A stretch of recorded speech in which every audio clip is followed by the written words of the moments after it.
Después de 9.000 horas de entrenamiento, más de 3.000 zambullidas, cientos de carreras, varias medallas de oro, toco la pared en Tokio 2020, me doy cuenta que no hice ni el tiempo que quería, ni terminé en la posición que soñaba. Y en lo único que pienso en ese momento es en qué me iban a decir en las redes sociales. ¿Cómo podía ser que lo que más me importara fuese la mirada de un montón de personas que ni conocía? Ahí registré hasta dónde había llegado mi exposición y la comodidad con la que la gente y los medios opinaban de mí, de lo que hacía o dejaba de hacer, de mis sueños y objetivos, tomándolos como suyos, y yo esclava de eso. ¿Saben lo que pesa ver durante meses tu nombre en los titulares de los diarios prometiendo una medalla? Sentía como si dejara de ser una persona, que lo único que valía en mi vida era entrenar y ganar la dorada, que el resto ni servía. Y lo peor es que eso termina afectando la visión que se tiene de uno mismo. Había llegado a creer que no me lo merecía, que no podía ni disfrutar de estar ahí. Había dejado de escuchar mis propios deseos. Es como si te pusieran unas orejeras y te marcaran un camino del cual no se puede salir o siquiera cuestionar la vida o carrera que uno tiene.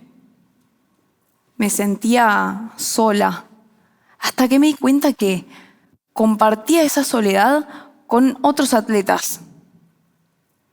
En Tokio 2020 pasó algo. Se empezó a alzar la voz, a hablar de temas hasta en ese momento ocultos como la salud mental.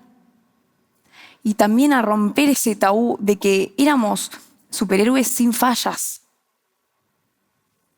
¿Se imaginan lo significativo que fue para mí escuchar a Simone Biles, la cara de las Olimpiadas, hablar de la presión en la competencia? Ella también estaba sola. Ahí aprendí la importancia de tener una cabeza fuerte y de estar bien con uno mismo, para poder estar bien con los demás, con nuestro cuerpo, la actividad que realicemos, de poder vernos a nosotros mismos. Y creo que ahí empecé a sanar. No me entiendan mal, ¿eh? Amo lo que hago, desde siempre. Mi mamá es profesora de natación y también un poco bruja por llamarme Delfina.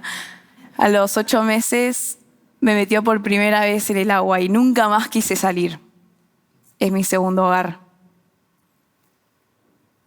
Al principio me la pasaba todo el tiempo en el club donde ella trabajaba. Mi abuela me buscaba en el colegio y me dejaba ahí. Yo corría al vestuario y directo al agua. Era mi lugar para jugar, para disfrutar, donde me sentía más segura.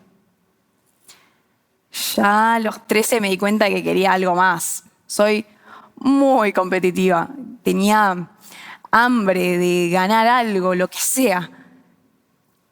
Cuando llegué al club me dijeron que primero tenía que federarme, clasificar un nacional, competir y ganarlo para pasar al sudamericano y así ir subiendo niveles hasta los Juegos Olímpicos.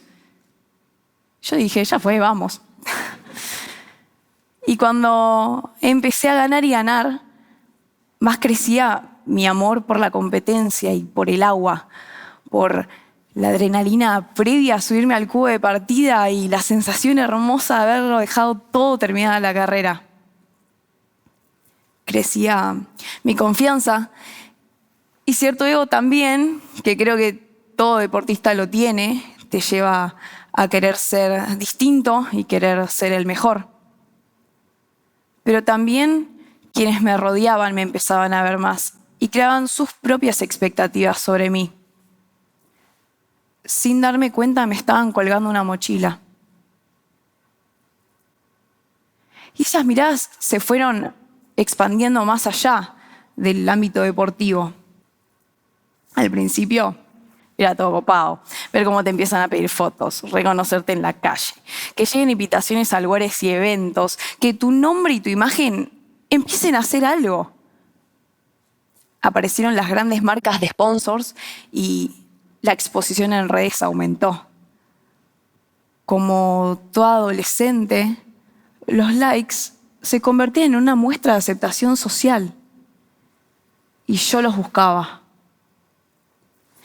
Los primeros roces con la fama, por así decirlo, eran divertidos y sin ser todavía masivos los podía controlar.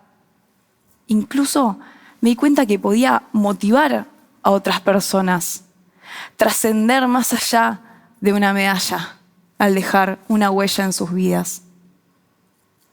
Y también durante la pandemia, ayudar a que mucha gente se sintiera menos sola y desanimada.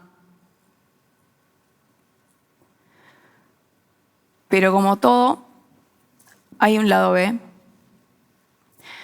Toda esa energía y adrenalina que vamos sintiendo los adolescentes a medida que vamos creciendo, descubriendo quiénes somos, cometiendo errores y caminando hacia la adultez. En mi caso se convirtió en un tsunami de miradas que llegó a un punto que no había manera de controlarlo y yo me ahogaba. Tuve que madurar cosas muy rápido. Mientras mis amigas organizaban el viaje de egresados, yo me levantaba a las 5 de la mañana para ir a entrenar antes de ir al colegio.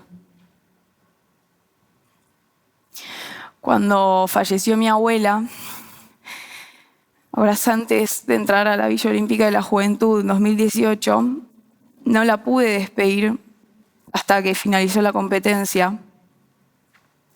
El duelo suspendido por representar a mi país.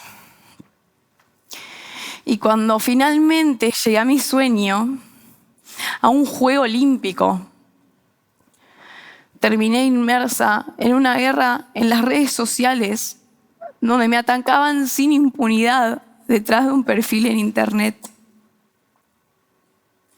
donde me llegaron a decir fracasada de mierda. Y lo peor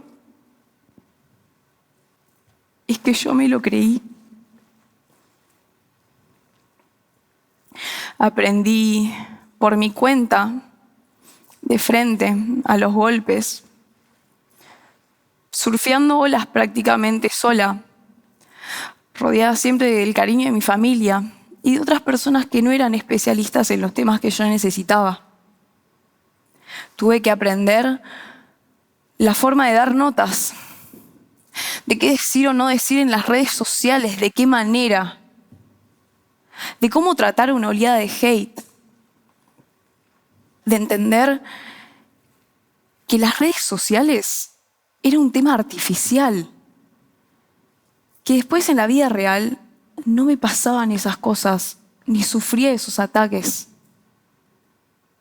Aunque parezca mentira, esto para mí fue un gran descubrimiento. Como otros atletas tuve que aprender a convivir con las presiones y las expectativas de los demás. Creo que lo que me pasó a mí y a otros no es inevitable.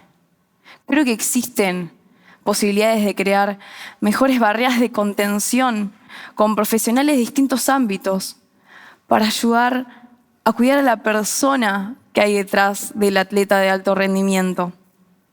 Es cuestión de posar las miradas donde realmente hay que hacerlo. Y eso es lo que estoy tratando de hacer. La Delphi persona y no solo la deportista. De poder valorar a ambas. De darme cuenta que cuando me zambullo al agua y sigo la línea negra en el fondo de la pileta, obvio que tengo que tratar de nadar lo mejor que pueda.